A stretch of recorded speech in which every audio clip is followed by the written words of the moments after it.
Hello दोस्तों, cancer के patients में हार्ट फेलियर होना एक काफ़ी कॉमन समस्या है। अक्सर कैंसर के पेशेंट्स को जब हम मेडिसिन देते हैं, कैंसर का इलाज करते हैं, हार्ट अक्सर काफ़ी बार जवाब दे देता है, मुश्किल हो जाती है हार्ट को संभालना। तो आज हम बात करेंगे कि कैंसर के पेशेंट्स में हार्ट फेलियर के क्या कारण हो सकते हैं और क्या इसकी कॉन्सिक्वेंसेज होते हैं, मैनेजमेंट स्ट्रैटेजी को ये कैसे इन्फ्लुएंस कर सकता है।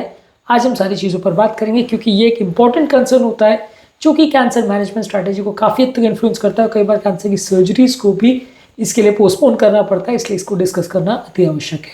टॉपिक पर जाने से पहले जो लोग हमारे चैनल पर नए हैं उन्हें रिक्वेस्ट करूँगा कि चैनल को सब्सक्राइब करें, वीडियोस को लाइक करें, शेयर करें, फॉलो करें, कमेंट करें, पूरा देखें।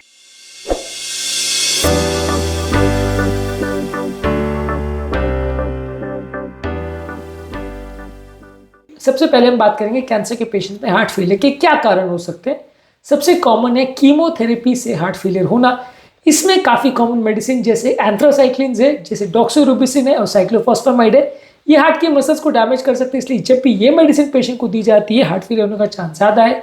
यदि आपके पेशेंट को ये मेडिसिन चल रही है तो डेफिनेटली हार्ट को ज़्यादा मॉनिटर करने की ज़रूरत पड़ेगी। इसके अलावा कुछ टारगेटेड कीमोथेरेपीज़ है और इम्यूनोथेरेपीज़ है जिनके कार्डियोवास्कुलर साइड इफेक्ट्स होते हैं, तो ये भी हार्ट को डैमेज कर सकते हैं। कैंसर के पेशेंट में यदि आप छाती को रेडियोथेरेपी दे रहे हो या हार्ट के आसपास या हार्ट की नलियों के आसपास के एरिया में अगर आप रेडियोथेरेपी दे रहे हो तो इससे भी हार्ट को डैमेज हो सकता है, इससे भी सिग्निफिकेंट हार्ट का प्रॉब्लम हो सकता है। इसके अलावा कैंसर रिलेटेड जो फैक्टर्स है, इसमें कैंसर का जब स्प्रेड हार्ट को होता है तो हार्ट को डैमेज हो सकता है। कैंसर की वजह से हार्ट के चारों पानी बढ़ सकता है, इससे भी प्रॉब्लम हो सकता है। और कई बार लार्ज ट्यूमर्स जो है वो हार्ट का मेटाबॉलिक डिमांड बढ़ा देते हैं, यानी कि उनको इतना ज़्यादा खुराक लगता है, इतना ज़्यादा ब्लड सप्लाई लगता है जो कि हार्ट मैनेज नहीं कर पाता है, इसकी वजह से भी हार्ट फेलियर हो जाता है। इसके अलावा कैंसर के पेशेंट्स में कई बार बॉडी में ब्लड की क्लॉटिंग टेंडेंसी बढ़ जाती है, यानी खून का थक्का बनने की टेंडेंसी बढ़ जाती है, जिसकी वजह से भी हार्ट फेलियर हो सकता है। कई बार लोगों को लंग्स में कोई क्लॉट बन जाता है तो पल्मोनरी एम्बोलिज्म हो जाता है, हार्ट की नली में क्लॉट बन जाता है तो हार्ट अटैक आ जाता है। ये कैंसर की थेरेपी के बावजूद भी कई लोग को होता है और काफ़ी कैंसर्स में देखा जाता है कि ब्लड की ओवरऑल क्लॉटिंग टेंडेंसी बढ़ जाती है और यदि आप दवाइयाँ देते हैं खून पतला करने के तो रिएक्शन होने का चांस भी ज़्यादा होता है।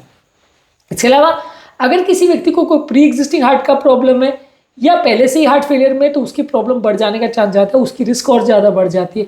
अगर पहले से हार्ट पूरी तरह से अच्छा है तो थोड़ा कंपेरेटिवली कम रिस्क होगा, लेकिन अगर खराब है, ऑलरेडी थोड़ा 10-20% पंपिंग कम है, तो वैसे व्यक्ति को यदि आप इस तरह का कोई चीज़ अगर देते हैं तो उसमें प्रॉब्लम होने का चांस ज़्यादा होता है।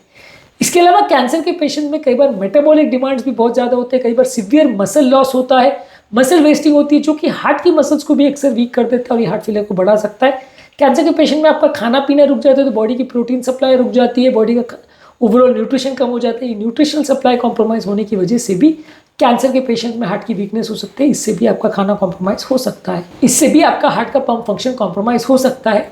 इसके अलावा कुछ कैंसर के ट्रीटमेंट्स ऐसे हैं जो हार्ट पर एक्स्ट्रा स्ट्रेस करते हैं, जिसकी वजह से भी फ्लूइड रिटेंशन ज़्यादा होने का चांस होता है, इससे भी हार्ट फेलियर वर्सन हो सकता है। तो कैंसर की बीमारी में दवाओं की वजह से तो डेफिनेटली होता है, कीमोथेरेपी रेडियोथेरेपी से तो डेफिनेटली होता है। कैंसर के अपने आप कारण की वजह से, कैंसर के फैलने की वजह से, कैंसर से रिलेटेड पुरानी बीमारियों के बढ़ जाने की वजह से या कैंसर से रिलेटेड मेटाबॉलिक डिमांड्स होने की वजह से हार्ट फेलियर होने का चांस बढ़ता है। यानी बहुत सारे ऐसे कारण हैं जिसमें कैंसर वाले पेशेंट्स को हार्ट फेलियर हो सकता है। अब जानते हैं इसके लक्षण क्या होंगे। इस तरह के पेशेंट में लक्षण में लोगों को सांस फूलने का प्रॉब्लम हो सकता है, खासकर व्यक्ति अगर रात को अगर सो रहा हो तो सांस फूलने का प्रॉब्लम ज़्यादा हो सकता है। बहुत ज़्यादा कमज़ोरी और सुस्ती हो सकती है, हाथों और पाँव में सूजन आ सकता है, पेट में सूजन आ सकता है, पेट में पानी बढ़ सकता है। हार्ट फेलियर होने की वजह से व्यक्ति का जल्दी जल्दी वजन बढ़ सकता है जो कि पानी बढ़ने की वजह से हो सकता है। परसिस्टेंट कॉफ हो सकता है, खांसी हो सकती है। इसके अलावा लोगों की एफर्ट टॉलरेंस कम हो सकती है, चलना फिरना कम हो सकता है, सुस्ती बहुत आ सकती है। ओवरऑल ये पेशेंट के मैनेजमेंट को इन्फ्लुएंस इस तरह से करता है कि जब कभी व्यक्ति को हार्ट फेलियर होता है तो वैसे व्यक्ति में कीमोथेरेपी आपको अक्सर रोकनी पड़ती है, ट्रीटमेंट करना मुश्किल हो जाता है, पेशेंट का चलना फिरना मुश्किल हो जाता है, कोई सर्जरी करना मुश्किल हो जाता है। यदि आप सर्जरी करते हो तो सर्जिकल रिस्क भी बहुत ज़्यादा होता है, अगर ऐसे व्यक्ति की सर्जरी होती है तो सर्जरी के दौरान मृत्यु होने का चांस भी कई गुना ज़्यादा रहता है।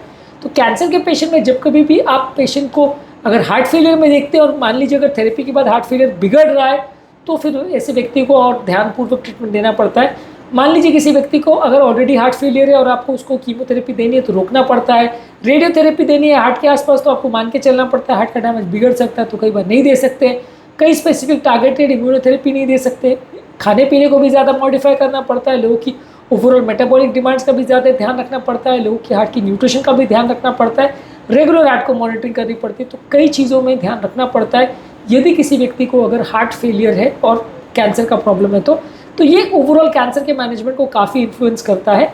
एक अलग वीडियो में डिस्कस करेंगे कि ओवरऑल अगर किसी व्यक्ति को कैंसर है और हार्ट फेलियर है तो कैसे हम उसको मैनेज करेंगे, क्या क्या चीज़ों का हम ध्यान रख सकते हैं जो कैंसर के पेशेंट्स में हार्ट फेलियर को मैनेज करने में हमारी मदद करेंगे।